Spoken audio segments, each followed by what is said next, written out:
you asked, and I think it's one of, and I don't know, I hate to put words in your mouth, but I think one of the things that you have asked a couple of times, and I think it's always been something that you always say, I want to talk about that more. I want to talk about that more. So it makes me think, okay, is this one that's a little bit more difficult? And I think it's to love my neighbor as myself.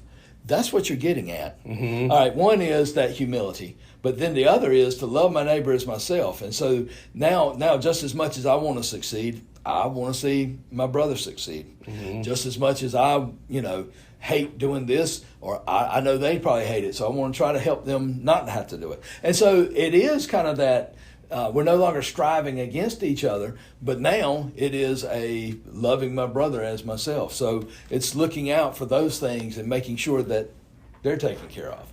So it kind of comes a full circle, because we've talked a little bit about that, and now we're beginning to see, and maybe it's just me, but things are beginning to dovetail a little bit. Yeah, you're saved by grace through faith, which produces humility, which then produces a caring for others, which they all these things are so intertwined that maybe that's the other 167 is, man, the stuff we hear on Sunday builds like a Lego block, if you will, and hopefully they're building up to say, okay, this snaps into that, and this one may have to go to the side, but ultimately it's going to be a wall in a house. Yeah. And you build that, and that's where the other 167 in faith is. Well, and I want to bring up, this is kind of a funny thing, I guess, to go with it, I added to my text the other night. The 30, 45 seconds, whatever it is, block around of church on Sunday where you admitted to lying to your wife about yes. That right there. I want you guys to go back and look at your YouTube analytics of that, because I guarantee you that I put a spike on it, because I rewound that 100 times, I bet. But it was so funny.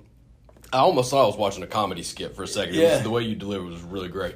But it was really cool too, because I bet there were a lot of people who didn't see that coming. Because people, not because you're the pastor, or not because, but people don't admit to their mess ups. Right. We don't want to tell those. Yeah. Which is part of the reason everybody else thinks that they are imperfect, because they are messing up. Well, no, we're actually all messing up. We're just. I mean, you said you've done it twice. Just as fallen as y'all are. I've done it twice too, but I can't share mine. Mine might get CPS called on one. I went way too far down the road before I figured it out one time.